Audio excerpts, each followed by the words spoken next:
लोग स्टार्ट करते हैं, ठीक है बच्चे धीरे धीरे आते रहे।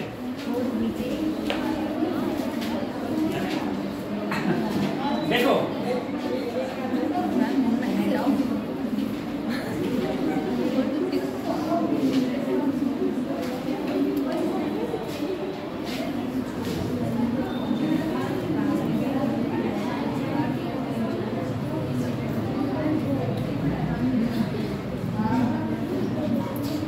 बच्चों, ये सुनो, हमारा जो चैप्टर है वो है थर्मोडायनामिक्स। अब थर्मोडायनामिक्स का फायदा ये है कि ये फिजिक्स में भी पूछा जा सकता है और केमिस्ट्री में भी पूछा जाता है। अगर इसके मैं एवरेज चैप्टर्स की बात करूँ तो इसमें कम से कम 6 से 7 क्वेश्चन आपके पूछे जाते हैं। नीट के अंदर 6 से 7 क्वेश्चन पूछे जाते हैं। 2 चैप्टर ऐसे हैं, एक तुम्हारा हो गया थर्मोडायनामिक्स, एक हो गया तुम्हारा थर्मोडायनामिक्स के बाद में मॉडर्न फिजिक्स। 2 ऐसे हैं जिनसे क्वेश्चन पूछे जाते हैं और दोनों की दोनों ही आसान है, कोई कठिन नहीं है, दोनों ही क्या है, आसान। बस क्या है, आपको साथ साथ सारे फार्मूला रिमेंबर करने हैं, सारे फार्मूला याद कर लो, थर्मोडायनामिक्स आराम से हो जाती है। दूसरी चीज ये है, थर्मोडायनामिक्स से ज्यादा बड़े क्वेश्चंस नहीं आते। जो भी क्वेश्चन पूछे जाएंगे वो छोटे छोटे क्वेश्चंस होंगे या फिर इनके डायरेक्ट तुमसे फार्मूला पूछे जाते हैं थर्मोडायनामिक्स, ठीक है। तो हम लोग याद कर, सबसे पहले स्टार्ट करते हैं। देखो, जहां थर्मोडायनामिक्स है वहां समझ जाओ सर टेम्परेचर है, वहां पर क्या है, जहां थर्मोडायनामिक्स है वहां पर टेम्परेचर है, ठीक है, सिंपल सर। टेम्परेचर, अब हमने तुमसे कहा तुम लोग टेम्परेचर को किस किस चीज में मेजरमेंट करते हैं, हम लोग टेम्परेचर को किस किस चीज में नापते हैं। सबसे पहले जो हम लोग जाते हैं नापने के लिए, मान लो कभी हमारे लिए बुखार हुआ, कभी फीवर हुआ, तो हम लोग टेम्परेचर नापने जाते हैं, ठीक है। अब टेम्परेचर नापने जाते हैं, तुम बताओ टेम्परेचर जो वो डॉक्टर नापता है वो किस में नापता है, थर्मामीटर होता है, तो किस में नापता है वो, सेल्सियस में, फ़ारेनहाइट में। सेल्सियस में 99 हो जाता है, तुम्हें 98 हो जाता है, 98 पे ना उबल जाएगी बॉडी तुम्हारी, हाँ। तो फ़ारेनहाइट में किस में नापता है, फ़ारेनहाइट, ठीक है। टेम्परेचर बेसिकली तुम्हारे कोर्स में हम 3 प्रकार के टेम्परेचर पढ़ेंगे। पहला टेम्परेचर होगा डिग्री सेंटीग्रेड, दूसरा है फ़ारेनहाइट और तीसरा है केल्विन। तीनों साइंटिस्टों के नाम पर है, कोई सेंटीग्रेड सेल्सियस थे, उनका भी नाम है फ़ारेनहाइट और दूसरा क्या है, केल्विन। अब दूसरी चीज सर ऐसा है, अगर मैं सेल्सियस का, अगर तुम कभी भी ये थर्मोमीटर देखोगे तो ये थर्मोमीटर कुछ इस प्रकार के बने हुए होते हैं, ठीक है। यहाँ पर ऐसे नंबरिंग होती है, ये नंबरिंग होती है इस प्रकार से। इसी प्रकार से फ़ारेनहाइट का भी होता है, ठीक है, फ़ारेनहाइट। इसी प्रकार से किसका होता है, केल्विन का। आज के ज़माने में जितने भी ये आ रहे हैं थर्मोमीटर, जो इस समय डॉक्टर यूज़ कर रहे हैं, वो इलेक्ट्रॉनिक कर रहे हैं, ठीक है। पहले तुमने कांच वाला देखा होगा, अब कांच वाला नहीं मिलेगा, अब तुम्हें कौन सा मिलेगा, इलेक्ट्रॉनिक वाला, क्योंकि इलेक्ट्रॉनिक वाला सस्ता होता है, पहली चीज़ है। दूसरी चीज़ है वो खराब होने का डर उसमें कम होता है। तीसरा, उससे एक्यूरेट वैल्यू लगभग वैल्यू पता चल जाती है कि हाँ इसकी वैल्यू इतनी। अब देखो, सेल्सियस वाला, फ़ारेनहाइट वाला और केल्विन वाला। अब तुम एक बात जरा सोचो बेटा, जो सेल्सियस वाला होता है अगर कभी तुम देखोगे, उसके सबसे नीचे लिखा होता है 0 और सबसे ऊपर होता है 100, ठीक है। फ़ारेनहाइट वाला देखना, नीचे लिखा होगा 32, ऊपर लिखा होगा 212, ऊपर 212 ये लिखा होगा, ठीक है। इसमें क्या होता है, इसमें होता है 0, ऊपर क्या हो गया 100 हो गया, ठीक है, ऊपर 100। या फिर आप ऐसे कह सकते हो कि नीचे होता है 273, हाँ कैलकुलेटर 273 और नीचे हो गया, ऊपर हो गया 373। अब जरा सोचो सर, ये जो होता है ना, ये होता है फ्रीजिंग पॉइंट, मैंने तुमसे कहा पानी है वो 0 डिग्री सेंटीग्रेड पर जम जाता है, 0 डिग्री सेंटीग्रेड पर जमना स्टार्ट करता है, जमता नहीं है कभी भी 0 डिग्री सेंटीग्रेड पर, ठीक है। नेगेटिव टेम्परेचर पे, जैसे मान लो तुमने देखा होगा, सुना होगा तुमने सियाचिन है, ठीक है, या बहुत सी जगह तुमने सुना होगा कि टेम्परेचर सर -20 है, -30 है, ठीक है। जैसे कारगिल है, सियाचिन है हमारा, सियाचिन ग्लेशियर, ठीक, वहाँ पर आपने देखा होगा -70 टेम्परेचर पहुँच जाता है, -70 डिग्री सेंटीग्रेड। तो तुम बताओ आइस का टेम्परेचर जो होगा वो वहाँ पर क्या होगा, माइनस में, किसमें होता है, माइनस में। टेम्परेचर जो आइस का होता है माइनस में, टेम्परेचर जो आइस होती है वो 0 डिग्री सेंटीग्रेड पर पिघलना स्टार्ट करती है, ठीक है, पिघलना स्टार्ट करती है, और 0 डिग्री सेंटीग्रेड पर ही क्या, जमना स्टार्ट करती है। अगर 0 से नीचे जाओगे तो जम जाएगी बराबर, 0 से ऊपर जाओगे तो पिघल जाएगी, ठीक है, ऐसा होगा। अब देखो सर, अगर मैं इसको लिखूं, तो हम देखो इन तीनों को मिला के कॉम्बिनेशन करके हम कैसे लिख सकते हैं। सबसे पहले ये C है तो डिग्री सेंटीग्रेड, लोअर वाला कितना है 0, अपर वाला कितना है 100, 100 में से 0 गया 100, ठीक है। अब फ़ारेनहाइट पर आ जाओ सर, फ़ारेनहाइट लोअर कितना है 32, दोनों का अंतर 180, दोनों का अंतर क्या हो जाएगा 180। अब आ जाओ यहाँ क्या है केल्विन, क्या है -200, अंतर कितना है दोनों का 100, ठीक है।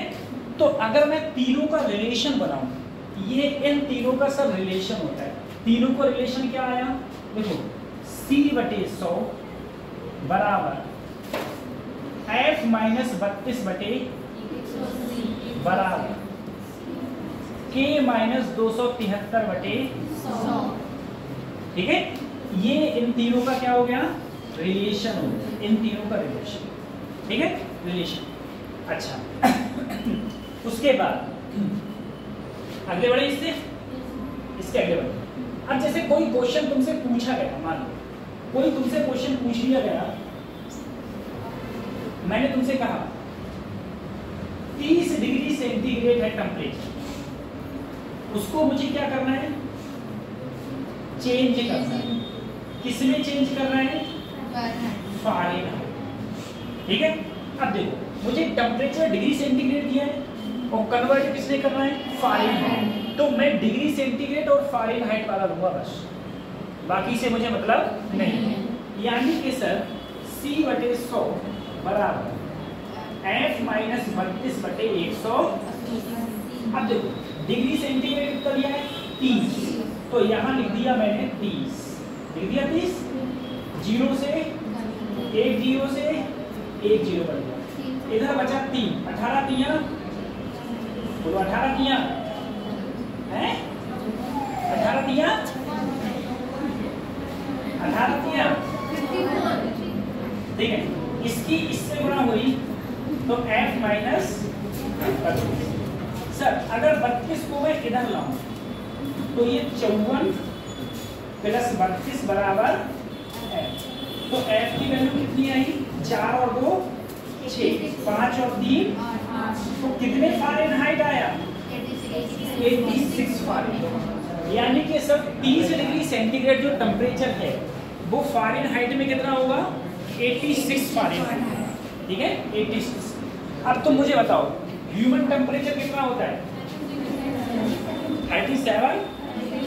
अच्छा मुझे 37 डिग्री सेंटीग्रेड को फ़ारेनहाइट में कन्वर्ट करना, 37 डिग्री को फ़ारेनहाइट में कन्वर्ट करो, कितना आएगा 37 degree centigrade convert into Fahrenheit, Fahrenheit में कन्वर्ट करो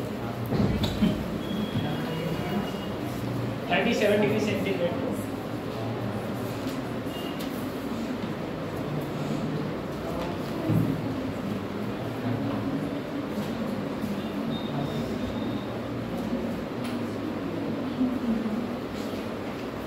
इसको फ़ारेनहाइट में कन्वर्ट करो, कितना आएगा,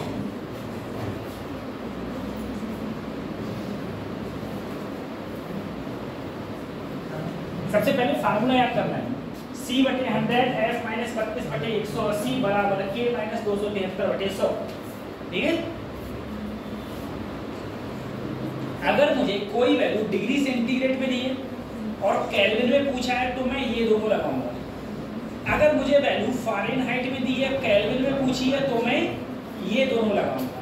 ठीक है, जिस चीज में वैल्यू दी है वो और जो पूछा है वो लगेगा इसमें से। जैसे यहाँ डिग्री सेंटीग्रेड में दिया था और फ़ारेनहाइट पूछा था, तो मैंने सिर्फ डिग्री सेंटीग्रेड और फ़ारेनहाइट वाला फार्मूला लगाया बस, बाकी से मुझे मतलब नहीं। कितना आया जल्दी बताओ, कितना फ़ारेनहाइट आया? अरे 37 डिग्री सेंटीग्रेड।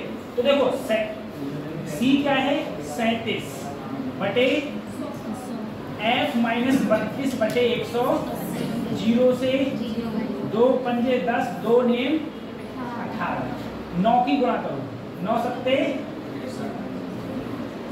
9 किया 27, 27 और 6 27 और 6 सर 5 की गुणा करो, 5 है माइनस 160। ठीक है, इसको इधर लाओगे प्लस 160 बराबर, तो f बराबर जोड़ो 6 3 हो गया। ठीक है, अब देखो 5 नेम कहां से लगे 4, 5 अट्ठे 40, कितने बचे 5 छक्का। तो हमारे ह्यूमन बॉडी का जो टेम्परेचर है वो कितना होता है 98.6 फ़ारेनहाइट। ठीक है, 98.6 फ़ारेनहाइट। अब डॉक्टर क्या करता है, डॉक्टर देखता है कि 99 है, तो क्या कहता है 99, डॉक्टर क्या कहता है 99, और तुमसे कहता है देखो तुम्हें बहुत तेज बुखार है। ठीक है, कहता है तुम्हें बहुत तेज बुखार है 99। ठीक, और कितने पर दिमागी बुखार बन जाता है 104 पे तो मर जाएगा इंसान, मुझे लग रहा है 102 103 बहुत होता है। ठीक है, हाँ 99 तक तो हमें कोई दिक्कत नहीं है, और जैसे 99 से ऊपर टेम्परेचर बढ़ता है फिर हमें प्रॉब्लम होना स्टार्ट हो जाता है। ठीक है, फिर हमें प्रॉब्लम बता लिया, कुछ है नहीं इसमें, खाली का फार्मूला रफ कर रहा हूँ मैं। अब देखो सर ऐसा है, अगर मुझे कोई चीज टेम्परेचर मुझे दिया है दूसरे टेम्परेचर में पूछा है तो मैं सीधे निकाल दूंगा। जैसे मैंने कहा कि मान लो 27 डिग्री सेंटीग्रेड को कन्वर्ट करना है मुझे केल्विन में। ठीक है, केल्विन तुमने केमिस्ट्री में थर्मोडायनामिक्स पढ़ ली? नहीं, अभी नहीं आई है। अच्छा, तो डिग्री सेंटीग्रेड को अगर केल्विन में कन्वर्ट करोगे तो मुझे बताओ डिग्री सेंटीग्रेड केल्विन में होता क्या है सर? तो फार्मूला होता है C बटे 100 और केल्विन में K माइनस 273 बटे 100 से 100 गया, 100 से 100। यहाँ पर 27 रखो, यहाँ क्या लिखो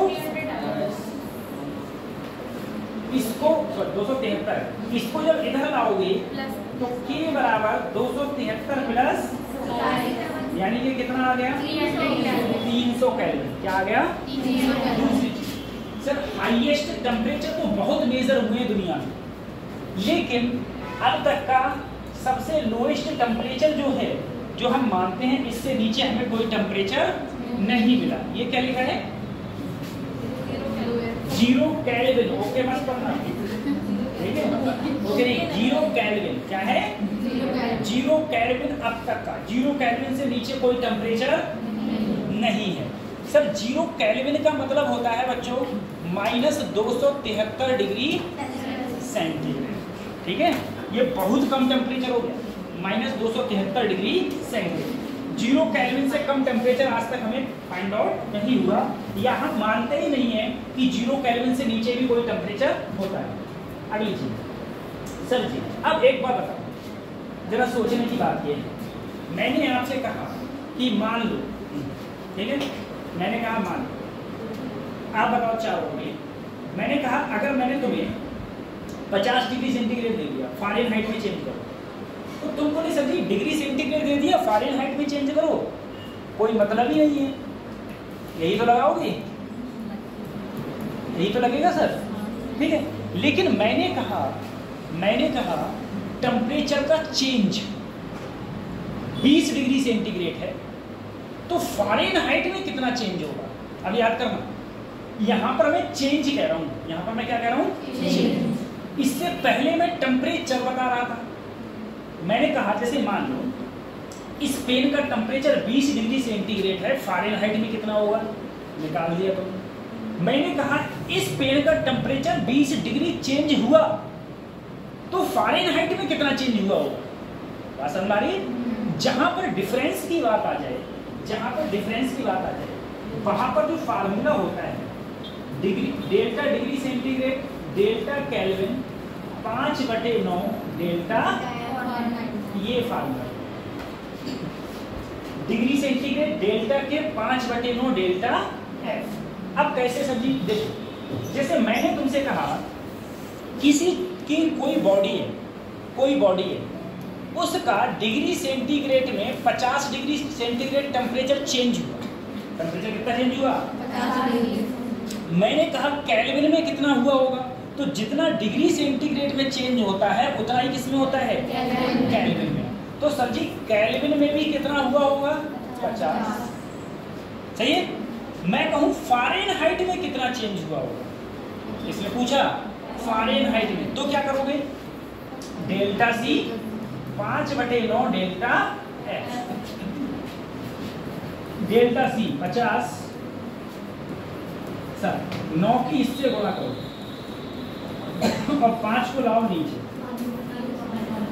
तो क्या आ गया? 90। कितना आ गया? अगर डिग्री सेंटीग्रेड में 50 चेंज हुआ है तो फ़ारेनहाइट में कितना चेंज हुआ होगा? 90 चेंज हुआ। ठीक है, फ़ारेनहाइट में कितना चेंज हुआ? 90। तो दो फार्मूला मैंने लिखवाया आपको। अगर तुम्हें टेम्परेचर पता है और दूसरे टेम्परेचर में कन्वर्ट करना है तो फार्मूला लिखवाया था। लेकिन यदि तुम्हें अंतर पता है, तुमको डिफरेंस पता है, क्या पता है? डिफरेंस, और दूसरे का डिफरेंस पूछे तब हम इस प्रकार से करेंगे। जितना डिग्री सेंटीग्रेड पे डिफरेंस होता है उतना ही डिफरेंस होता है केल्विन, उतना ही केल्विन होता है। ठीक है, लेकिन फ़ारेनहाइट के लिए क्या करेंगे हम लोग? 9/5 डेल्टा एफ। फ़ारेनहाइट में ज़्यादा चेंजमेंट होता है, फ़ारेनहाइट में ज़्यादा चेंज होता है। ठीक है, अब अगले बात है।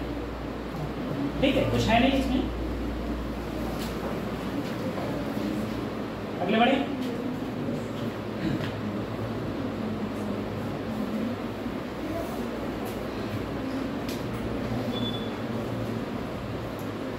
वही है conversion of temperature from one scale to another scale, मतलब डिग्री सेंटीग्रेड को केल्विन में, केल्विन को डिग्री सेंटीग्रेड। अब देखो थर्मोमीटर, मैंने कहा जितने साइंटिस्ट हुए सारे की सारे ने अपना अपना थर्मोमीटर बना दिया। आप लोग चाहो तो आप अपना थर्मोमीटर बना दो, ठीक है, वो आपके ऊपर डिपेंड करता है। अब थर्मोमीटर बने कैसे? थर्मोमीटर बनने में क्या है? थर्मोमीटर बनने में उन्होंने क्या किया,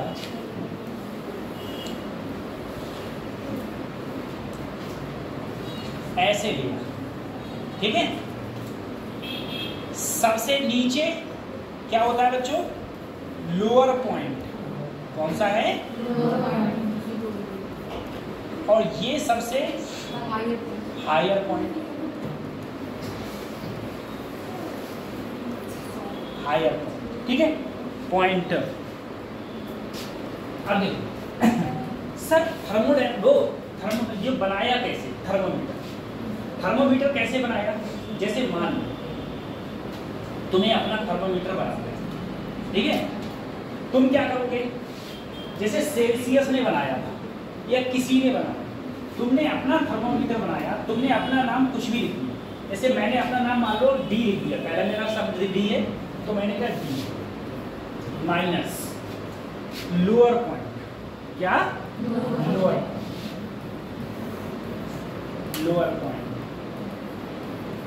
upon higher point minus lower point.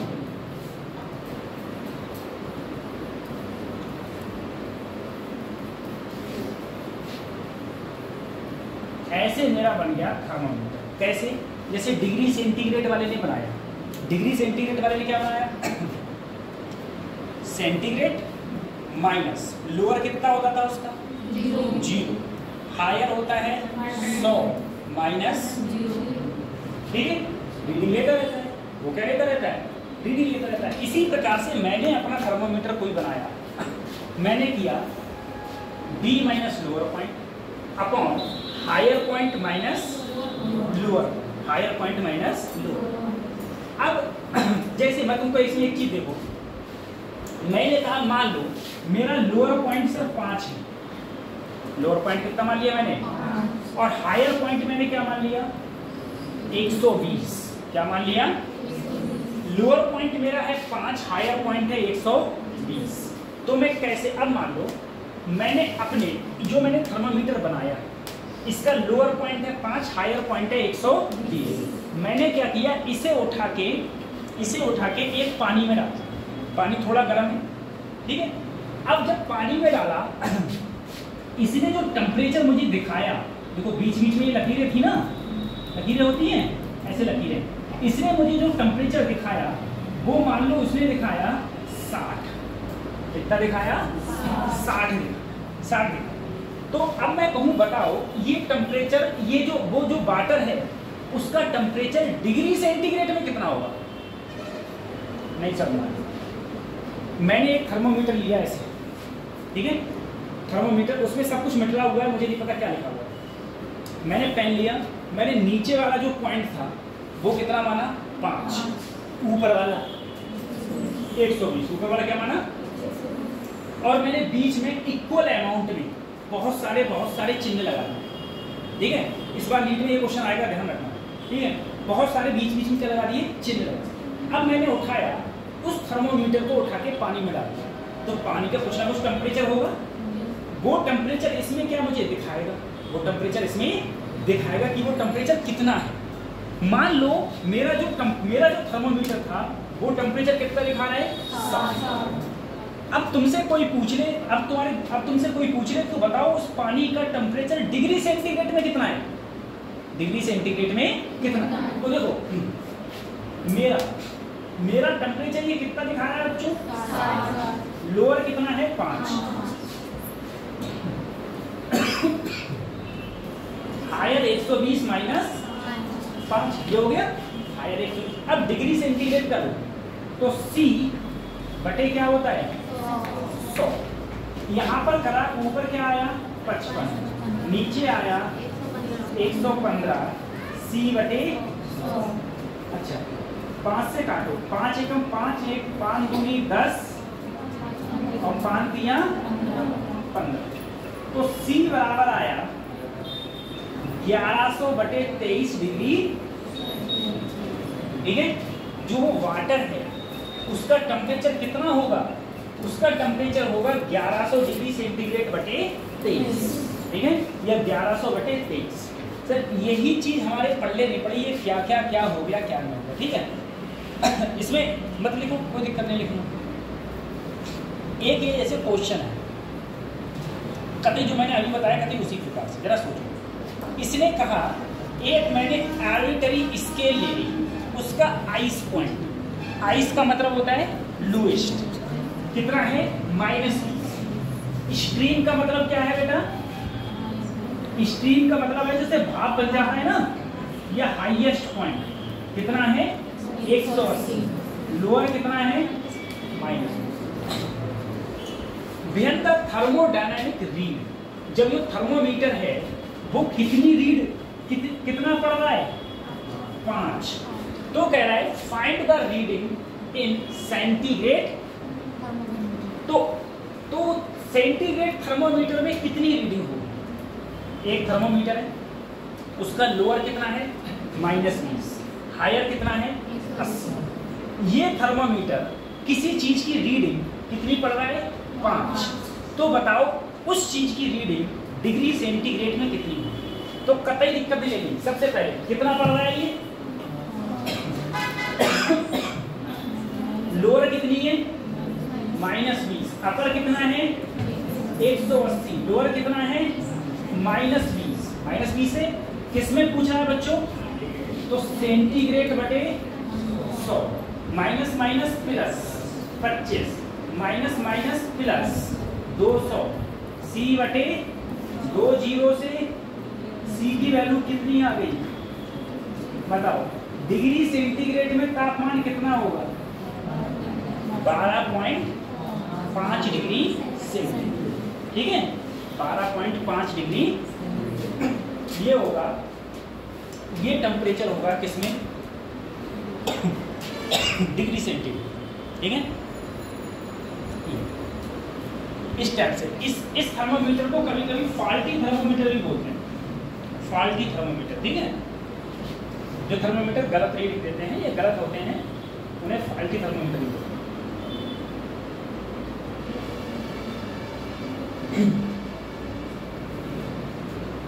उसके बाद इसी प्रकार का क्वेश्चन पूछने की संभावना बहुत है, ठीक है। फिर आगे बढ़े। अभी ये करो, जल्दी करो, जल्दी करके दोगे।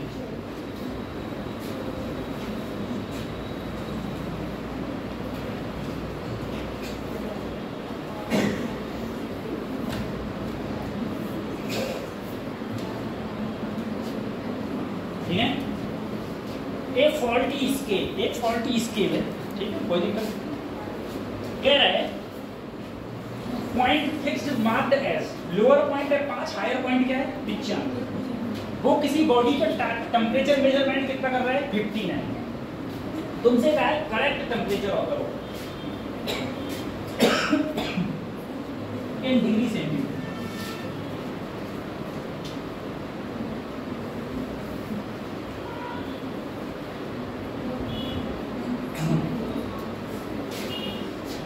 करेक्ट टेम्परेचर बॉडी के डिग्री सेंटीग्रेड में क्या होगा? तो ये देखो बॉडी कितना टेम्परेचर मेजरमेंट कर रही है 59। तो 59 माइनस लोअर कितना है 5, हायर लोअर डिग्री सेंटीग्रेड बटे। सर अगर यहाँ डिग्री सेंटीग्रेड ना होके केल्विन होता क्या हो जाता? तो बराबर में हम ऐसे लिखते K माइनस 32 बटे 180, ठीक है।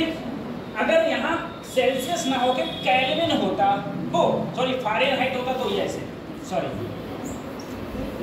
फारेनहाइट होता तो F माइनस 32 बटे 100, केल्विन होता तो K माइनस 273 बटे 100, ऐसे करते हैं।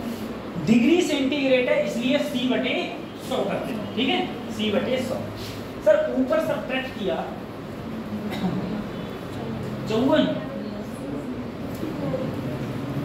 बटे C बटे 100, 0 से तो C की वैल्यू आई 540 बटे 9 से कट रहा है क्या? 9 छक, तो डिग्री सेंटीग्रेड में कितना होगा 60। कितना टेम्परेचर होगा 60, ठीक है।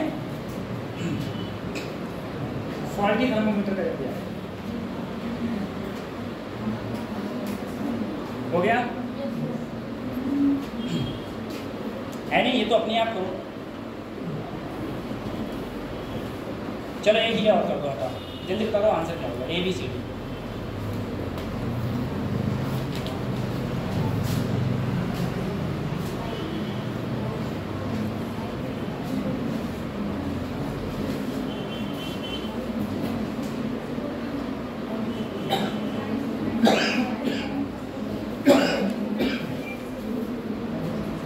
क्या आंसर हो जाएगा?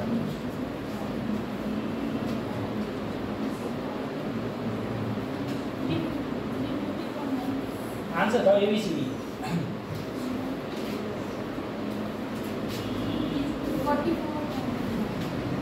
44 डी ऑप्शन, ये बोले डी ऑप्शन। चलो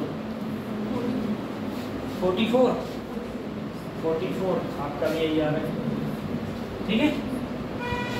क्या आया?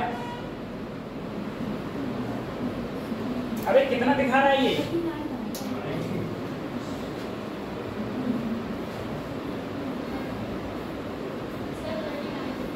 कितना?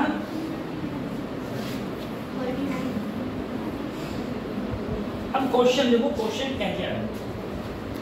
क्वेश्चन कह रहा है, चलो देखो, तुमने बस थोड़ा सा हल्का सा एक मिस्टेक मार दिया। क्या? क्वेश्चन ठीक से नहीं पढ़ा सर, और सही हो तब भी मुझे पता नहीं, मुझे खुद में आंसर पता है इसका। इसने कहा एक फॉल्टी थर्मोमीटर है जिसका लोअर 5 है और हायर 95, ठीक है, और जो भी बॉडी है उसका टेम्परेचर कितना है, और उसमें इसे डाल दिया जाता है इस चीज को। तो बताओ फॉल्टी थर्मोमीटर कितना टेम्परेचर दिखा रहा होगा? इससे पहले क्या था? फॉल्टी थर्मोमीटर टेम्परेचर दिखा रहा था। अब क्या है? अब कह रहा है उस बॉडी में डाल दिया जिस बॉडी का टेम्परेचर कितना है 40, तो उसमें फॉल्टी थर्मोमीटर कितना दिखा रहा होगा? तो सर जी फॉल्टी थर्मोमीटर है, कुछ मान लो स्मॉल एफ मान लिया, ठीक है ना, स्मॉल एफ माइनस लोअर कितना है 5, हायर 95 माइनस फार्मूला क्या होता है बेटा C बटे, और C की जगह मुझे कितना लेना है 40, 0 से 2 दूनी 4, 2 पंजे 5F माइनस 25, 90 दूनी 100, तो 5F बराबर 205, तो F बराबर 200 सही है, 5 चौक 20, 5 एकम। फॉल्टी थर्मोमीटर कितना दिखा रहा होगा 41, कितना दिखा रहा होगा बेटा? इसमें जो बॉडी है उसका टेम्परेचर तुम्हें दे रखा है, और फॉल्टी कितना दिखा रहा होगा ये पूछा है, ये पूछा है। इससे पहले मैंने जितने क्वेश्चन कराए उसमें क्या था? उसमें ये था सर फॉल्टी का दे रखा था और टेम्परेचर पूछा, ठीक है। यहाँ पर थोड़ा उल्टा कर दिया है।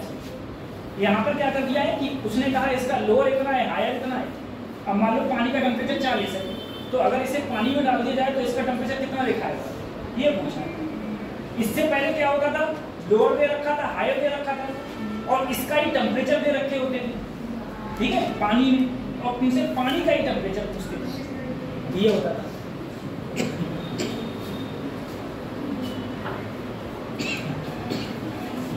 बता लिया?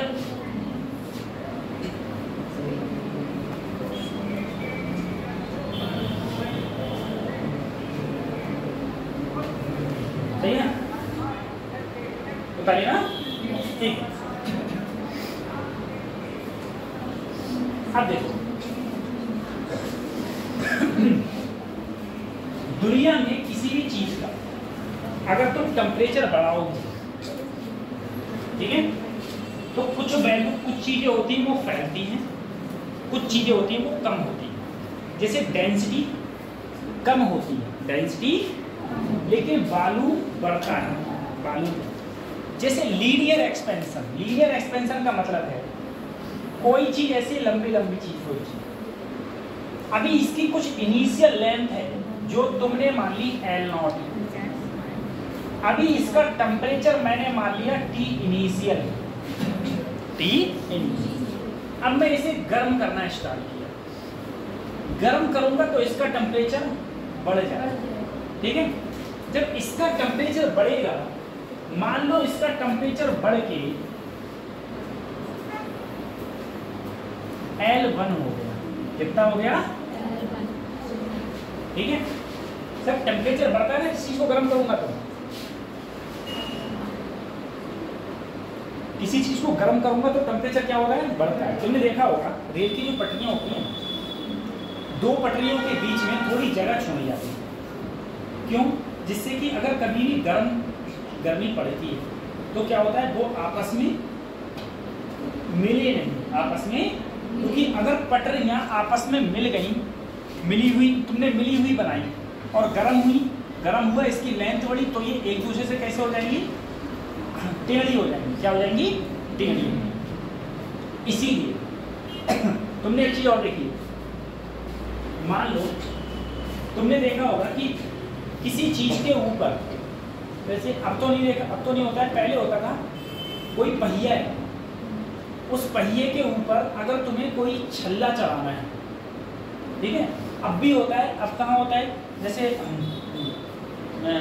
तुम्हारा हंसला हो गया, हंसिया, हंसिया जानते हो ना, काटते हैं हम लोग, ठीक है, हंसिया हो गया या फावड़ा हो गया, फावड़े में ऐसे वो छल्ला डाल देते हैं, ठीक है, वो छल्ला जिससे कि वो मजबूती पकड़ रहे, वहाँ से हिले हुए नहीं। तो वहाँ पर क्या करता है, पहले छल्ले को गर्म करते हैं, गर्म करने के बाद में उसमें डाल जाते हैं।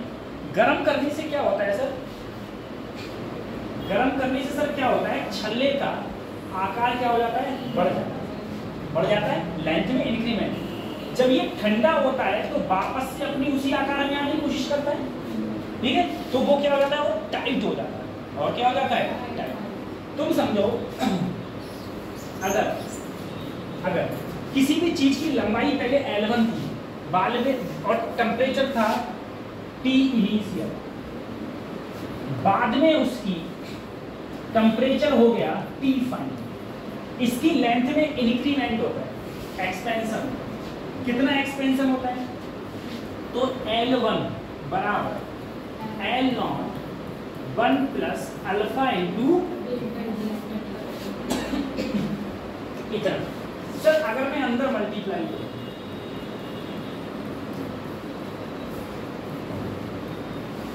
इस L0 को इधर लाऊं,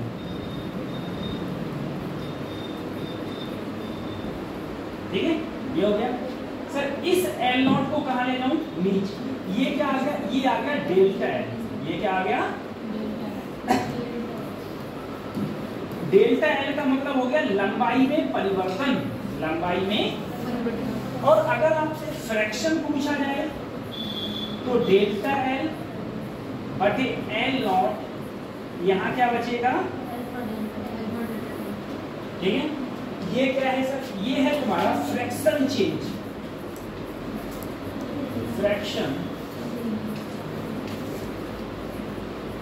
change in length, fraction change in length, ठीक है।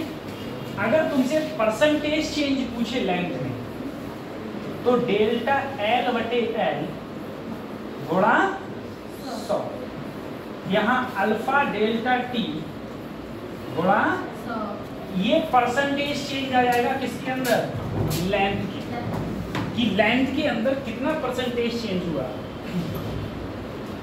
Delta L upon L into 100, alpha delta T into 100। Sir alpha क्या होता है, लीनियर कोएफिशिएंट ऑफ एक्सप्रेशन,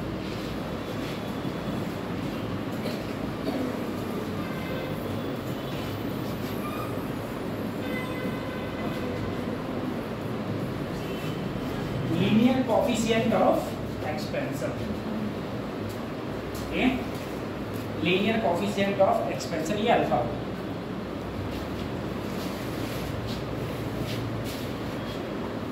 किसी चीज की लेंथ बढ़ेगी ना, अगर लेंथ में इंक्रीमेंट होगा, तो अगर तुमसे फ्रैक्शन पूछी जाए तो फॉर्मूला डायरेक्ट होगा अल्फा इंटू डेल्टा टी। तुमसे कहा जाए delta L upon L into 100, percentage में delta L upon L into 100 बराबर alpha into delta T into 100, L1 बराबर L0 1 plus alpha into delta T.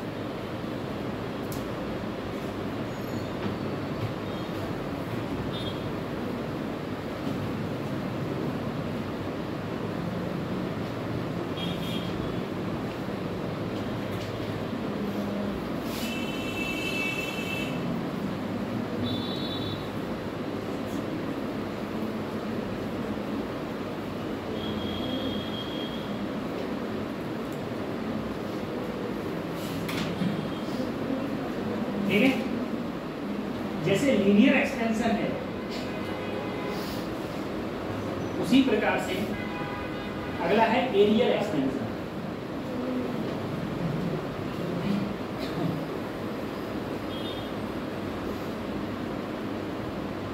जैसे लीनियर एक्सपेंशन है उसी प्रकार से अगले बढ़े।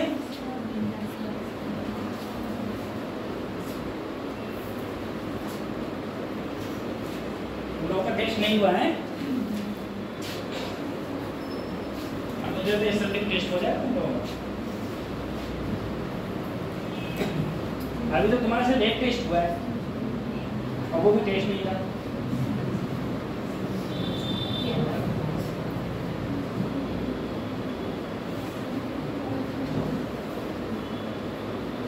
उतार लिया।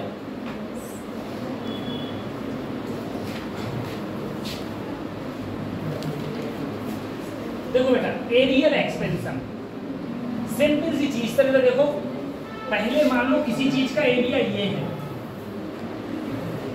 इसका टेम्परेचर T इनिशियल, मैंने टेम्परेचर बढ़ाया और इसकी एरिया में क्या आ गया, चेंजमेंट, एरिया बढ़ गया। अब एरिया क्या हो गया, अब टेम्परेचर हो गया T फाइनल, पहले एरिया A0, अब एरिया क्या मान लिया A1, तो सर कितना बढ़ जाएगा, A1 बराबर वही A0, पहले अल्फा था लेकिन अब क्या है बीटा, अंदर गुणा कर दो A0 प्लस, इसे इधर लाओगे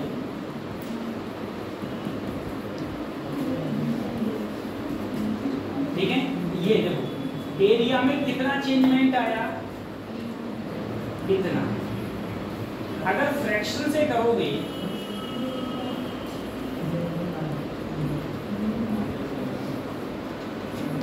ठीक है, ये फ्रैक्शन चेंज है, और अगर परसेंटेज में पूछ लिया तो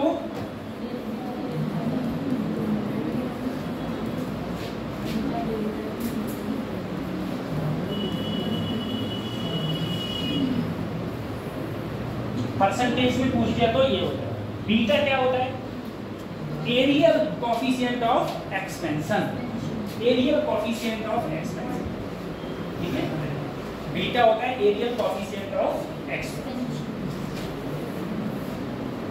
इसे हम लोग सुपरफिशियल एक्सपेंशन भी बोलते हैं।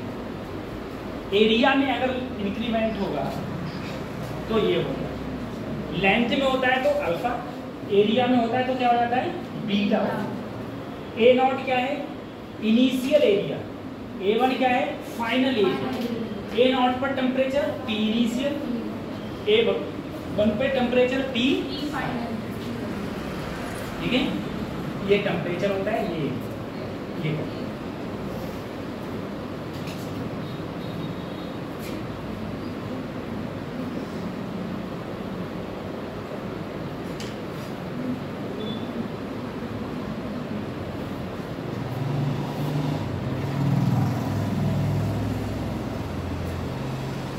उतार लिया।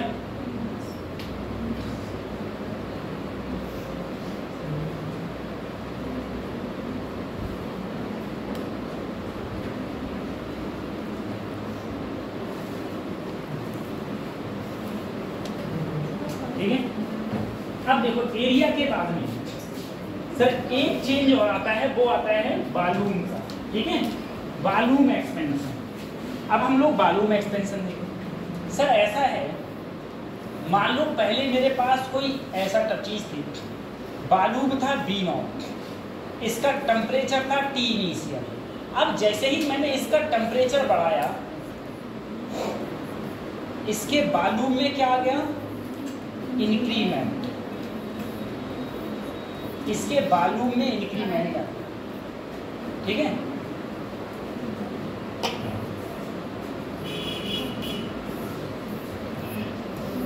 इसके वॉल्यूम बढ़ गया। अगर इसके वॉल्यूम में इंक्रीमेंट आ गया सर, तो वही फार्मूला V1 बराबर V0, अब अल्फा बीटा अब क्या हो जाएगा गामा डेल्टा Q।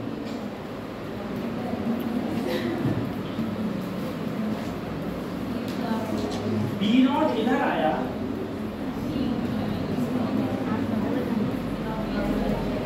यहाँ हो जाएगा डेल्टा V।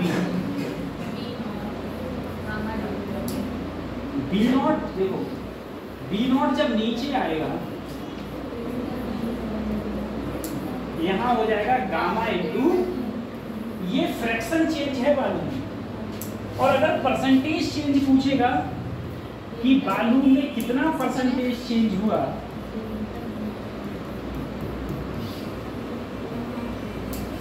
इतना परसेंटेज चेंज हुआ बालून के अंदर, ठीक है। Delta B upon B into 100 equal to gamma delta T into 100।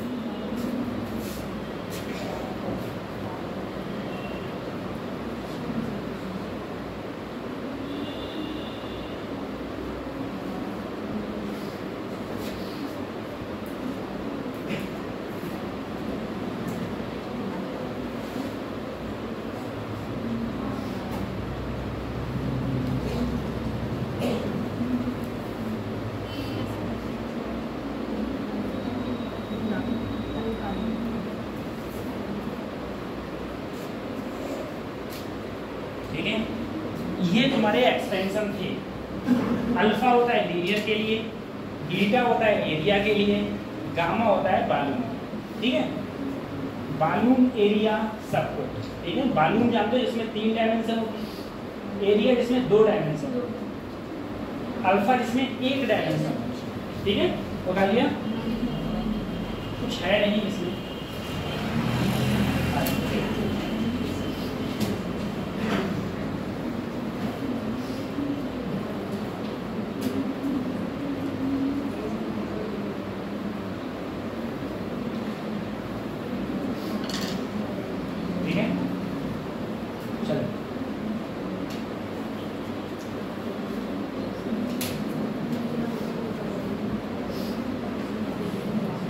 Gamma क्या होता है?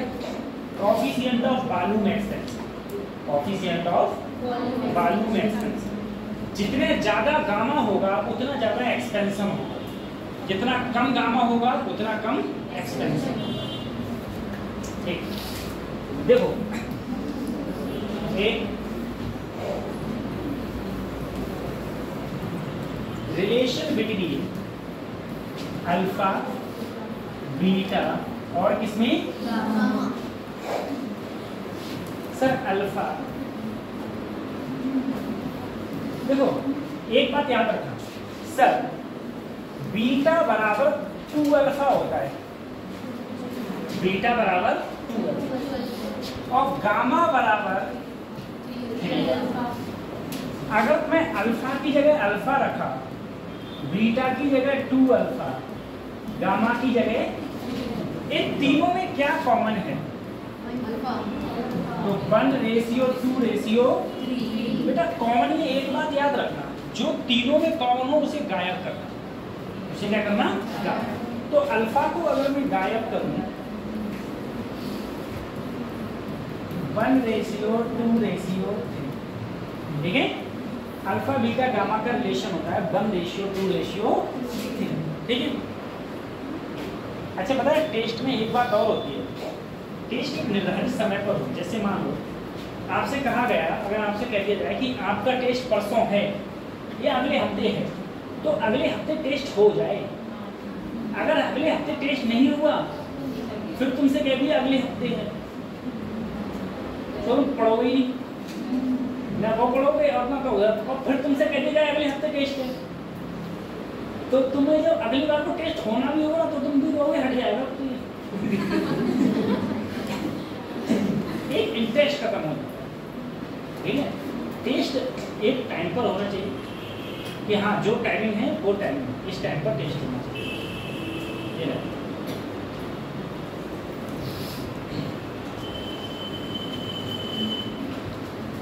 हो गया अल्फा बीटा गामा का रिलेशन ये आ गया 1:2:3।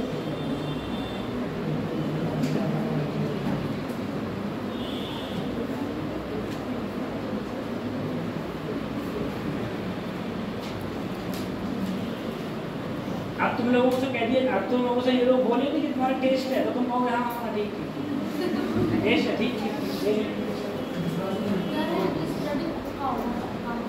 ये बोले पक्का होगा, बोले पक्का होगा। गलती इन लोगों की साइड से हो रही है, हम लोगों ने पेपर दे दिया बना के। ओके हो गया, चलो अल्फा बीटा गामा का ये रिलेशन।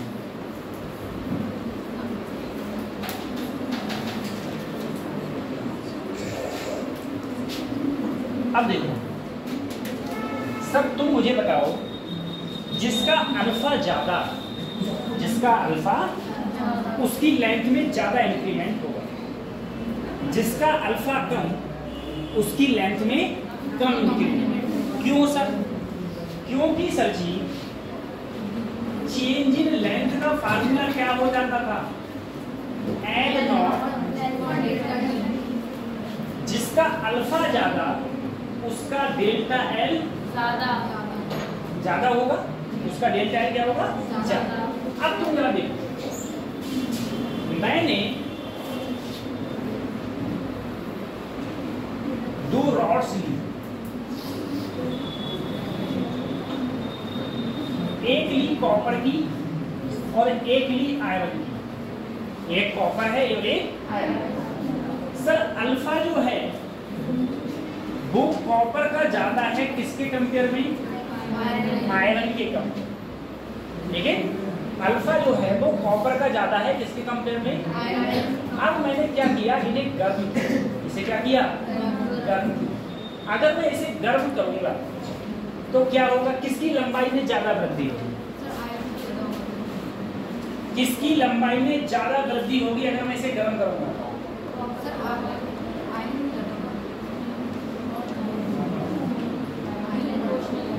बताओ किसकी होगी? कॉपर की। सर कॉपर का अल्फा ज्यादा है ना, तो इसमें ज्यादा वृद्धि होगी, यानी कि सर ये बढ़ जाएगा और ये छोटा रह जाएगा, यही तो होगा। एक बढ़ जाएगा और एक छोटा। तो ये कैसा आकार ग्रहण कर लेगा अगर मैं इंक्रीज करूंगा टेम्परेचर को? तो ये आकार ग्रहण जो कर लेगा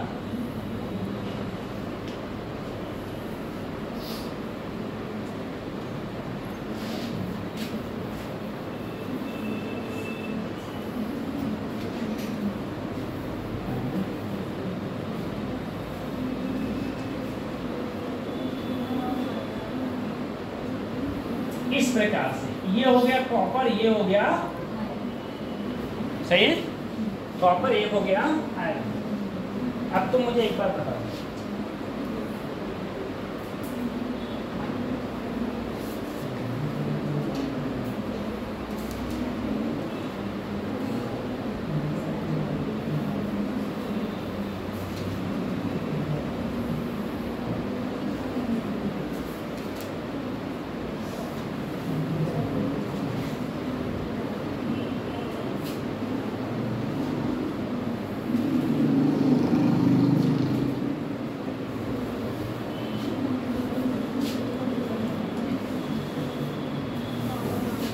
बताओ ए की लंबाई ज्यादा बी की? बोलो, ए की लंबाई ज्यादा बी की लंबाई ज्यादा? बी की लंबाई ज्यादा। ठीक है, सही।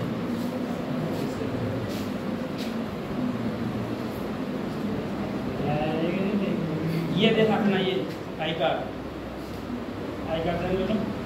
ठीक है, अभी आई कार्ड तो नहीं पड़ेगा ना, देखो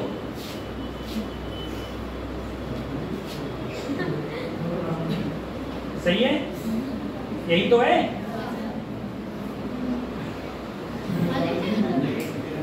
कहाँ ज्यादा हुई?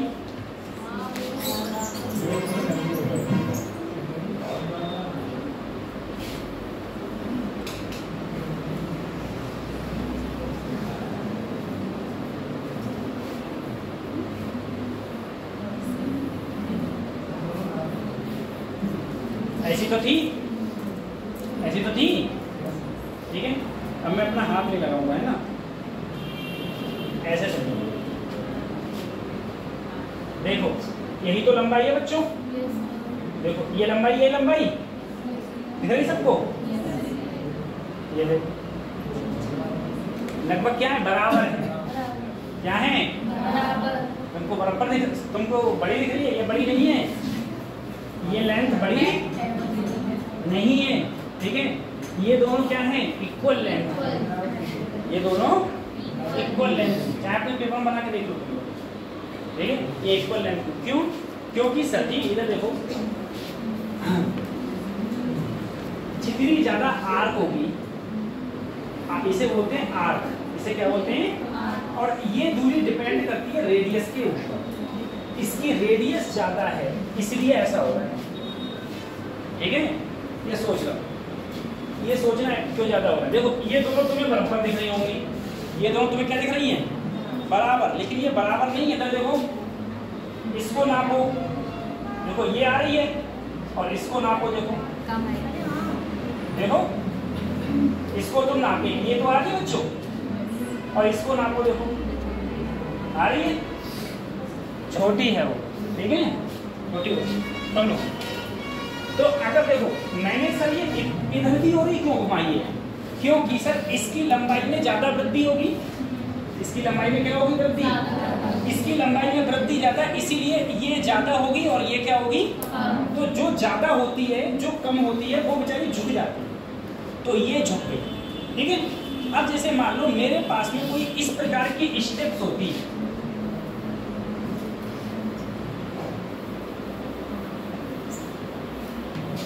मेरे पास कोई इस प्रकार की स्ट्रिप होती, या इसी में मान लो ऊपर मेरे पास आयरन होता और नीचे क्या होता बच्चों, और मैं इसे गर्म करता, मैं इसे गर्म करता, तो ये कुछ ऐसे झुक जाता। आयरन और ये क्या हो गया, कॉपर में लंबाई में वृद्धि ज्यादा होती, इसमें लंबाई में वृद्धि क्या होती है, कम होती। इसे हम लोग बाई मेटेलिक स्ट्रिप भी बोलते हैं, बाई मेटेलिक स्ट्रिप, ठीक है, बाई मेटेलिक स्ट्रिप ये होता है। तो किसी भी चीज का टेम्परेचर बढ़ाएंगे, किसी भी चीज का टेम्परेचर बढ़ाएंगे, तो अल्फा के ऊपर डिपेंड करेगा कि उसकी लेंथ में कितने इंक्रीमेंट हो रहा है, लेंथ में ज्यादा इंक्रीमेंट हो रहा है या फिर लेंथ में कम इंक्रीमेंट, ठीक है।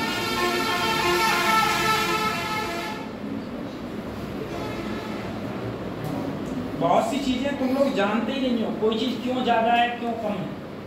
उस दिन हम तुमसे पिज्जा वाला पूछा था, तो मैं बेवकूफ बनाता रहता पिज्जा वाला, तुम भी खुश हो गए थे, वो भी खुश रहता है ना।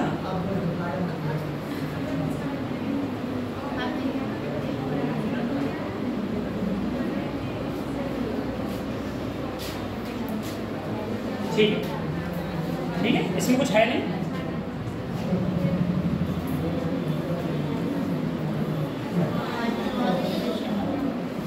देखो एक साइंटिस्ट हुए जिनका नाम था वॉन डर वाल्स, ठीक है, एक साइंटिस्ट हुए जिनका नाम था वॉन डर वाल्स।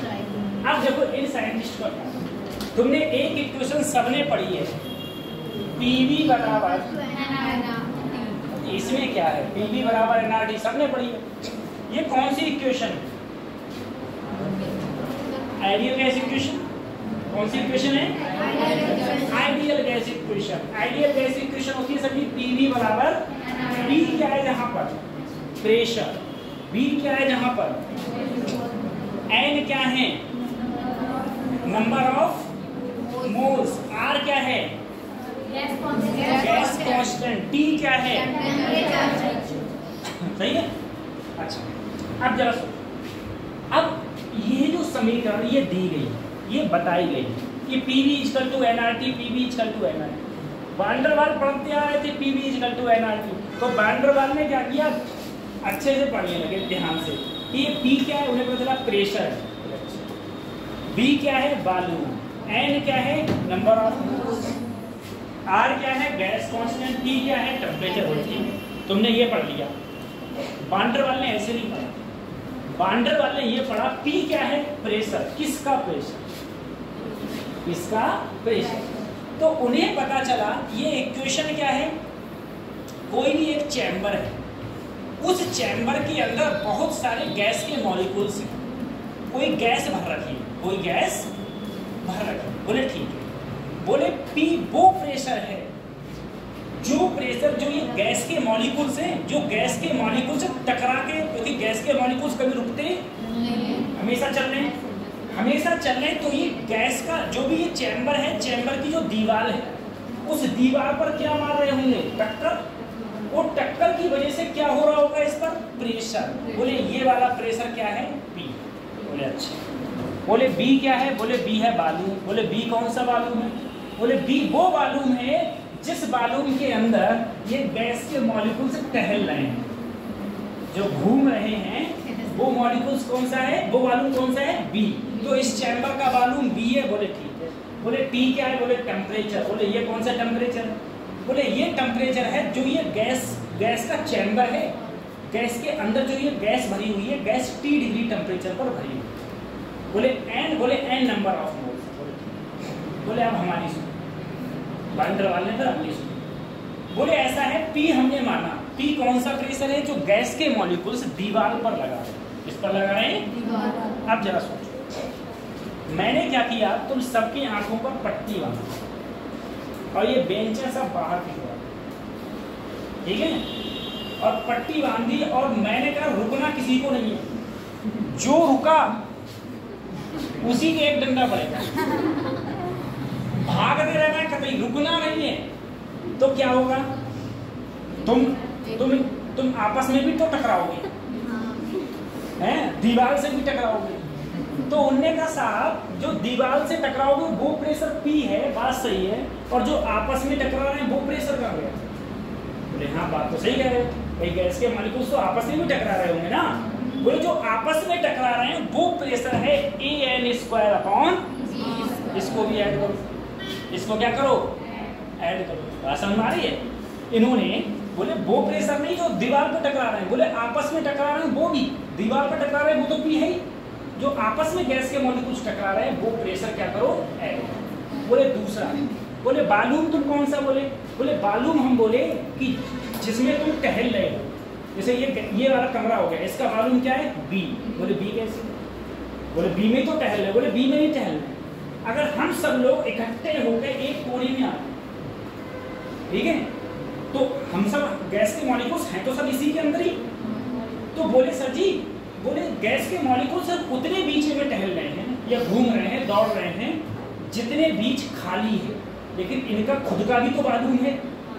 अगर सारे गैस के मॉलिक्यूल्स का बालूम निकाला जाए तो वो उन्होंने कितना निकाला, बोले इसको कम करो। बोले इतने में नहीं टहलना, इतने में तो तब टहलते जब पूरे गैस के मॉलिक्यूल्स कहाँ आ जाए, बाहर। अब हमने कहा अपने सब आंखें बंद कर पट्टी बांध कर तुमसे इसमें दौड़वाया जाए तो तुम कितने में दौड़ोगे, उतने में तो दौड़ सकते हो जितना बालूम माइनस अपने सबका बालूम माइनस करो, उतना ही तो खाली बचा है जगह है, उसी में तो हम लोग दौड़ रहे हैं। तो बोले माइनस करो। बोले और कोई दिक्कत नहीं, टेम्परेचर बोले T, और इन्होंने जो अपनी समीकरण लगा दी वो क्या लगा दी, P + AN²/B², B - NB = nRT, जिसे बोला वान डर वाल इक्वेशन, कुछ लोग गैस इक्वेशन। दूसरी चीज, हाँ सर इसके अंदर A और B, ये A और जो B है वो है क्या तुम्हारे, वान डर वाल कांस्टेंट, वान डर वाल्स कांस्टेंट, ठीक है, वान डर वाल कांस्टेंट है ये A और B, ठीक। दूसरी चीज है वान डर वाल कांस्टेंट हो गई। अब तुम समझो वान डर वाल की सही, पहले बात तो ये रख लो, याद कर लो, मैं बता रहा हूँ, याद कर लो ये समीकरण, ठीक है। पहली बात समीकरण याद करो। दूसरी बात, ये इक्वेशन भी तुमसे याद पूछी जा सकती है। दूसरी सबसे ज्यादा जो पूछी जाती है वो पूछी जाती है डायमेंशन। किसकी डायमेंशन, इस A की और इस B, ठीक है, A और B की डायमेंशन तुमसे पूछी जाए। लेकिन कब, जब तुम्हें समीकरण इस प्रकार से नींद रखी होगी, समीकरण जो तुम्हें दे रखी होगी वो ऐसे है, P + A/B², B - NB = nR। अब इस वाली समीकरण, ये भी वान डर वाल की समीकरण, ठीक है, NB या B - B होगा, N यहाँ पर गैप हो, दोनों जगह N गैप हो, B - B = ठीक है। अरे सर जी देखो, वान डर वाल की वैसे तो समीकरण ये है,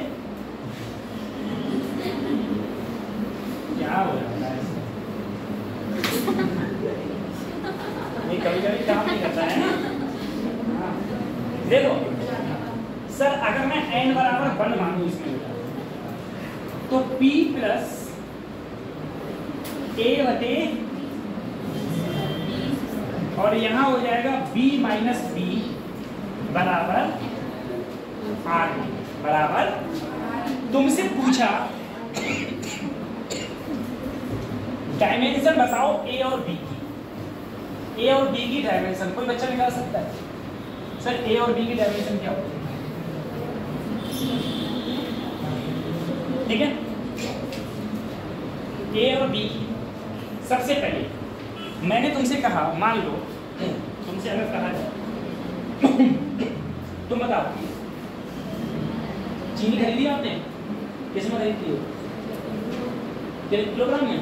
अच्छा, 2 किलोग्राम में 4 लीटर जोड़ो, कितना आएगा?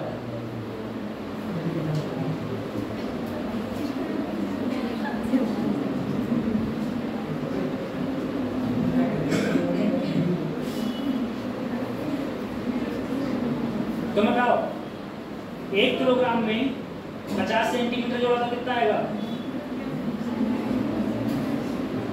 बोलो।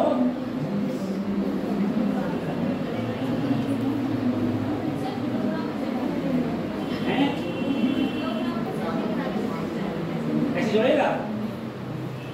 ठीक है, देखो बच्चों, तुम किलोग्राम में मीटर नहीं जोड़ सकते, ठीक है, या तुम किलोग्राम में लीटर नहीं जोड़ सकते। सर जोड़ हो चाहे घटाया तभी पॉसिबल है जब डायमेंशन सेम। डायमेंशन मतलब तुमसे कहा था 1 किलोमीटर में 1 मीटर जोड़ दो। किलोमीटर भी लंबाई है, मीटर भी क्या है? लंबाई। तुमसे कहा था 4 किलोग्राम में 50 ग्राम जोड़ दो, क्योंकि दोनों क्या है। लेकिन अगर जोड़ना है या घटाना है तो वो तभी पॉसिबल है जब डायमेंशन क्या हो? सेम। अब मुझे बताओ, ये दोनों आपस में घटे, आपस में क्या है? ये क्यों घटे हैं? क्योंकि दोनों की डायमेंशन क्या है? तो b बराबर b क्या है? बालून। बालून क्या होता है? लंबाई गुणा चौड़ाई गुणा ऊंचाई, यानी कि l की घात। तो b की डायमेंशन आ गई, आगे की डायमेंशन। ये दोनों आपस में क्यों जुड़े हैं? क्योंकि सर जी p की डायमेंशन a बटे b स्क्वायर के क्या है? बराबर। p क्या होता है? प्रेशर। प्रेशर क्या होता है? Force upon area. प्रेशर क्या होता है? बताओ। देखो कई डायमेंशन थी जो मैंने तुम्हें बताई थी पहले, सेम होती हैं, ठीक है, और ज्यादा दिन नहीं हुए। प्रेशर, यही डायमेंशन किसकी होती है? यही डायमेंशन होती है यंग मॉडुलस, यही डायमेंशन होती है बल्क मॉडुलस, यही होती है इलास्टिसिटी, ठीक है। प्रेशर की भी यही होती है, ठीक। ये बहुत सारी चीजें हैं जो डायमेंशन इनकी क्या है? सेम। अब देखो सबकी डायमेंशन, प्रेशर की डायमेंशन mm-1 t-2 a, ऐसे ही बालून का l की घात और उसका भी क्या कर दूं? स्क्वायर, ठीक है। तो यहाँ पर l की पावर क्या हो जाएगी बच्चों? 6। 3 और 3 कितने हो जाएंगी? और उस 6 की जब इधर गुणा होगी l की घात 6, तो यहाँ पर यहाँ माइनस यहाँ प्लस, तो ml5 t-2 बराबर, ये एक ही डायमेंशन आ गई और ये डायमेंशन किसकी आ गई? ठीक है। यही क्वेश्चन पूछने की संभावना बड़ी रहती है कि तुमसे वान डेर वाल गैस समीकरण में a और b की डायमेंशन पूछेगा, या तुमसे वान डेर वाल गैस समीकरण तुमसे डायरेक्ट पूछेगा, डायरेक्ट वान डेर वाल गैस समीकरण बताओ, छुट्टी डाल। सही है, ये वान डेर वाल गैस,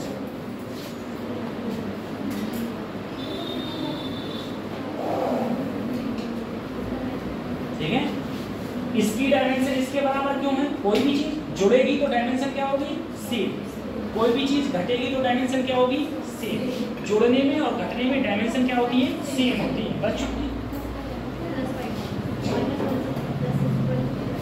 ये चीज जब मैं डायमेंशन वाला चैप्टर पढ़ा था तो मैंने पढ़ाया था।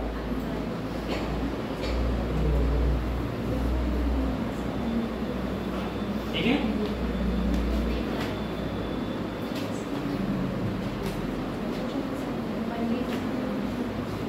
चलो अगले करते हैं।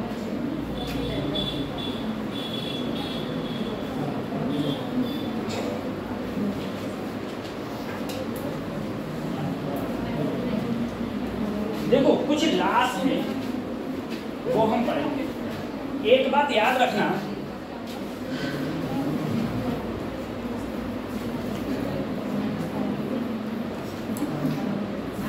ये थोड़ा याद रखना, चांद पर बात, ठीक है, हिंदी में चांद पर, चा से चार्ल्स, दा से दाब, बा से बॉयज, ता से ता, ठीक है। यहाँ पर जो मैंने ला लिया है, कौन सा लिया है? वॉइस में क्या कांस्टेंट रहता है? ताप। क्या कांस्टेंट रहेगा? ताप। अब देखो सर, आइडियल गैस इक्वेशन मेरी होती थी PV बराबर NR, NV कांस्टेंट और RV क्या है? कांस्टेंट। तो तुम लेना PV बराबर T, PV बराबर। अब देखो इसमें बॉयल्स लॉ में क्या कांस्टेंट रहता है? टेम्परेचर कांस्टेंट रहता है बच्चों। टेम्परेचर क्या रहता है? अगर टेम्परेचर कांस्टेंट तो इधर वाला तो कांस्टेंट में ये कभी नहीं बदलेगा, यानी कि PV बराबर क्या आ गया? यानी कि P1 V1 बराबर P2 बेटा ध्यान रखना, ला कौन सा है? बॉयल्स लॉ, जिसमें टेम्परेचर क्या है? कांस्टेंट। और इसको प्रोसेस जो बोलते हैं वो बोलते हैं आइसोथर्मल।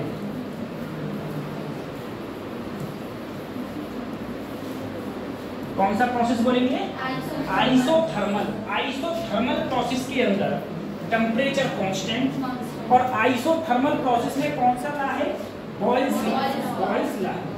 दूसरा, अब तुम ग्राफ देखो, एक तरफ P और एक तरफ, अब जरा सोचो सर, PV कांस्टेंट है, कांस्टेंट का मतलब ये है कि इधर वाली संख्या ना बदलेगी नहीं। अगर P बढ़ेगा तो B क्या हो जाएगा? कम हो जाएगा। तो इसका जो ग्राफ बनेगा वो कुछ ऐसे है। लेकिन यदि मैं ग्राफ ऐसे बनाऊं, एक तरफ P और एक तरफ T, P और T का ग्राफ बनाऊं, तो इसमें टेम्परेचर क्या है? कांस्टेंट। और जो कांस्टेंट रहता है उस पर सीधी लकीर डाल दो, सीधी क्या डाल दो? लकीर। इसी प्रकार से अगर मैंने इसमें बनाया, मुझे बताओ T और B क्या ग्राफ? तीन ही चीज का ग्राफ बन सकता है। देखो, या तो तुम्हारा ग्राफ PV का बनेगा, या तुम्हारा ग्राफ PT का बनेगा, या ग्राफ B का। तीन ग्राफ बन सकता है। अगर सर मैं TV का ग्राफ बनाऊं, मुझे बताओ इसमें टेम्परेचर क्या है? कांस्टेंट। तो जो चीज कांस्टेंट है उस पर सीधी लकीर डालो और वो क्या बन जाएगा? ग्राफ बन जाएगा। यहाँ पर क्या था? यहाँ पर PV तुम्हारा क्या था? कांस्टेंट। अगर PV कांस्टेंट है सर, P बढ़ेगा तो B अपने आप से क्या होगा? कम। तो इसलिए देखो, जैसे जैसे B बढ़ रहा है वैसे वैसे P क्या हो रहा है? कम होता है। P होता जा रहा है कम। आइसोथर्मल प्रोसेस, आइसोथर्मल प्रोसेस को ही हम लोग बोलते हैं बॉयल्स लॉ। कौन सा लॉ बोलते हैं? Boyle's law. ठीक है, बॉयल्स लॉ मेरा कौन सा है sir? Isothermal process. Isothermal process को ही हम बोलते हैं बॉयल्स। अभी इसमें तो एक एक करके थर्मोडायनेमिक्स बात करेंगे इसकी, ठीक? हाँ, बहुत सारी चीजें आइसोथर्मल प्रोसेस में, वर्क डन और फर्स्ट लॉ, सेकेंड लॉ, इन सब की भी बात होगी, ठीक है।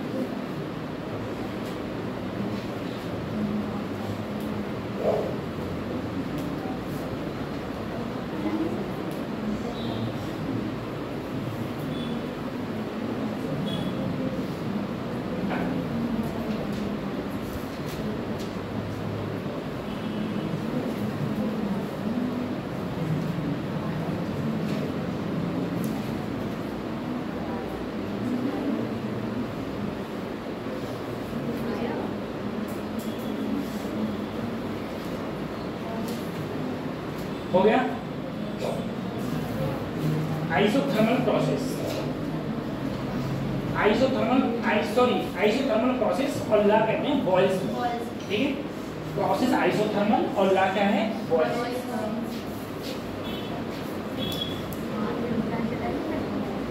अब बताओ चार्ल्स में क्या कांस्टेंट रहता है?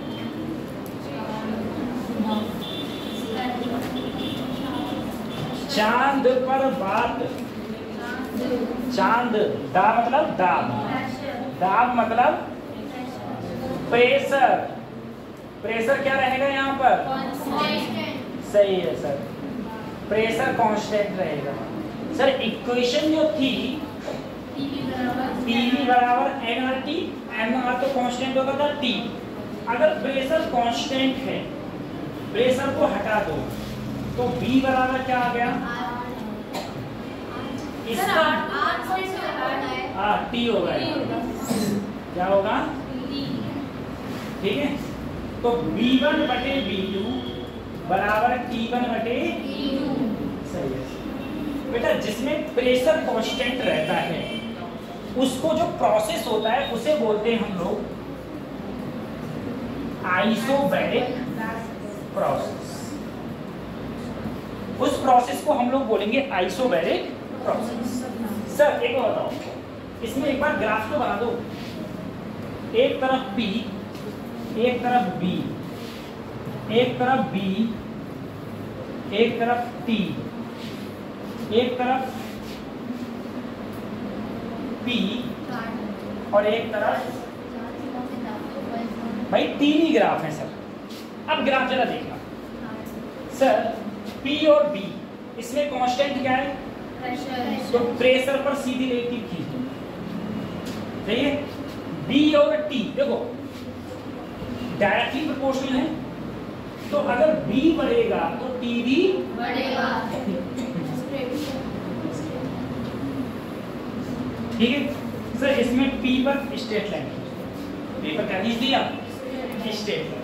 सबसे पहले चार्ल्स लॉ में क्या कांस्टेंट रहता है बच्चों? प्रेशर, ठीक है। कौन सा प्रोसेस है? आइसोबैरिक प्रोसेस है। प्रेशर कांस्टेंट है, आइसोबैरिक प्रोसेस है। और सर प्रेशर को अगर खत्म करोगे तो B बराबर किसके हो जाएगा? T के, यानी कि B1 बटे B2 बराबर T1 बटे T2।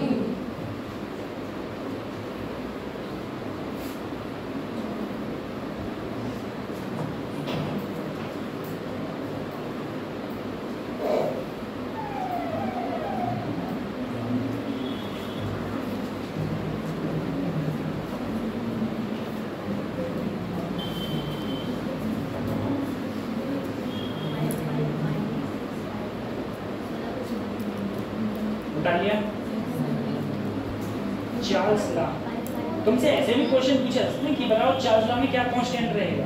तुम्हें पता होना चाहिए चार्ल्स लॉ में प्रेशर कांस्टेंट और बॉयल्स लॉ में टेम्परेचर कांस्टेंट, ठीक है। हाँ ठीक है। उसके बाद से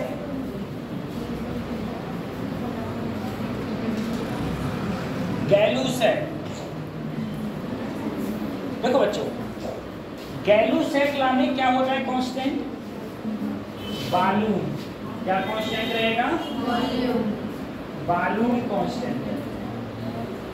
और इस जहां वॉल्यूम कांस्टेंट रहता है उसको हम क्या बोलते हैं? प्रोसेस कौन सा है सर? Isochoric process. प्रोसेस तो ये आइसोकोरिक है, ठीक है। अब जरा देखना सर, PV बराबर क्या होता है? nRT। Sir volume constant, volume को खत्म करो तो P बराबर क्या बचा? यानी कि P1 बटे P2, T1 बटे ग्राफ बना दो एक बार, तो P का, B का, P का, T का, B का, T का। अब देखो वॉल्यूम क्या है? कांस्टेंट। इसमें वॉल्यूम है तो वॉल्यूम पर सीधी लकीर खींच दो, ठीक है। दूसरा P और T, देखो T बढ़ेगा तो T भी बढ़ेगा। Straight line. B और T सर वॉल्यूम कांस्टेंट है तो वॉल्यूम पर क्या खींच दो, सीधी लाइन खींच दो। ठीक है, जो कांस्टेंट होता है उस पर हम लोग सीधी लाइन खींच दो। ये गैल्यूसेप को हम लोग प्रेशर ला भी बोलते हैं। आइसोकोरिक प्रोसेस होता है। आइसोकोरिक प्रोसेस का मतलब हो गया कि इसके अंदर वॉल्यूम कांस्टेंट हो।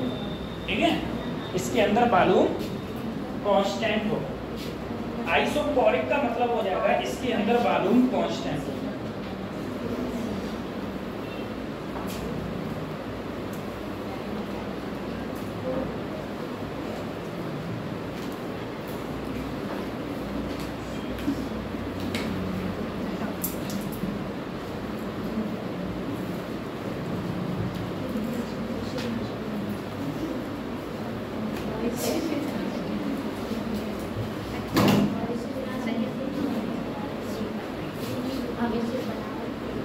ठीक है, गैल्यूसेप ला या फिर प्रेशर इसके अंदर ही होता है।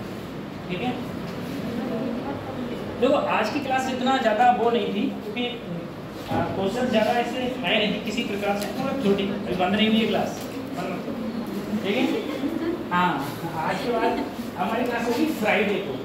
ठीक है, नहीं कल परसों नहीं, फ्राइडे को जो क्लास होगी उसमें ये चीज़ ध्यान रखना, जो फ्राइडे को नहीं आया तो वो थर्मोडायनेमिक्स पढ़ने ही मत आना, बेकार है पढ़ना। ठीक है, आज तो जो थे बच गए कोई बात नहीं। जो फ्राइडे, जो मेरी क्लास अब फ्राइडे को होगी, अगर फ्राइडे को अभी क्लास खत्म नहीं हुई है, मैंने खत्म नहीं हुई, अगर क्लास में तुम फ्राइडे को नहीं आए, मेरी मतलब कहने का ये है कि अगर तुम फ्राइडे को क्लास नहीं आओगे तो पूरी की पूरी क्लास बोर हो जाएगी। फिर तुम अगले को जो भी पढ़ोगे तुम्हारे पल्ले ही नहीं पड़ेगा, कहाँ से निकल रहा है, कहाँ क्या हो रहा है, कहाँ क्या नहीं हो रहा है। ठीक है, पूरी थर्मोडायनेमिक्स सिर्फ एक क्लास का खेल होता है बस, इसमें पूरी थर्मोडायनेमिक्स। ठीक है, और वो क्लास अगर तुमने ले ली अच्छे से तो पूरी थर्मोडायनेमिक्स तुम्हें याद भी हो जाएगी और दिक्कत भी नहीं होगी। अदरवाइज देखते रहो, कोई दिक्कत नहीं। बेटा डाल्टन देख लो, हाँ बंद कर सर। डाल्टन क्या बोले, बस ये देख लो, डाल्टन क्या बोले। डाल्टन बोले सर मेरे पास एक चैम्बर है, इस चैम्बर के अंदर मैंने बहुत सारी गैसेस भर दी, P1 P2 सारी गैसेस का प्रेशर है, सारी गैसेस का ये क्या है, प्रेशर।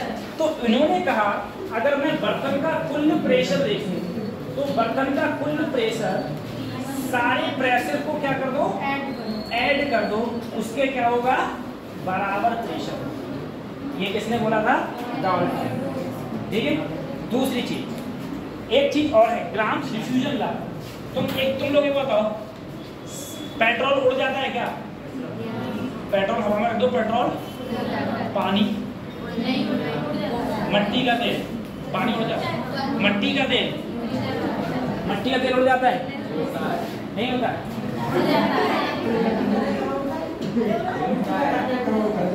सेंट, सेंट वो तो नहीं होता है, वो कौन सी ऐड आती है, वो कहता है ये नहीं उड़ेगा। ठीक, सब कुछ उड़ जाता है। ठीक, अच्छा देखो, हर वो चीज उड़ जाती है, हर वो चीज उड़ जाती है जिसकी डेंसिटी जितनी कम हो, जितनी कम डेंसिटी होगी वो उड़ जाएगी।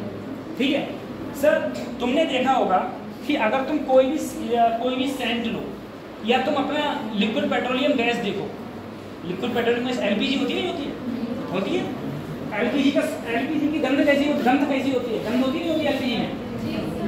एलपीजी गैस है जिसमें तुम घर पे खाना बना रहे हो, उसमें बदबू आती है, आती है ना। पहली बात तो ये है कि एलपीजी में कोई बदबू नहीं होती।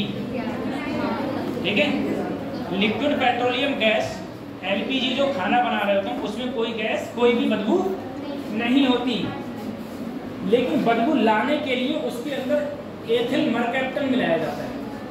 ठीक है, नहीं तो तुम्हें पता ही नहीं चलेगा, गैस तुम्हारी निकल रही है, तुम्हें खुशबू आ नहीं रही है, तुमने लगाया खत्म। ठीक है, इसीलिए उसके अंदर क्या मिलाया जाता है, एथिल मरकैप्टन। अगर कभी कोई पूछे या क्वेश्चन आए कि एलपीजी में क्या एलपीजी जो है उसमें बदबू होती है? नहीं होती है, उसके अंदर एथिल मर्कैप्टल मिलाया जाता है, ठीक है। दूसरी चीज, जिसकी डेंसिटी जितनी कम होती है वो उतनी जल्दी उड़ता है, जितनी कम डेंसिटी होगी जितनी कम डेंसिटी होगी उतनी तेजी से वो उड़ जाएगा, ठीक है। तो इस चीज का अब हम लोग कब मिलेंगे? फ्राइडे को, ठीक है। हाँ, तो फ्राइडे को मिस मत करना क्लासेस।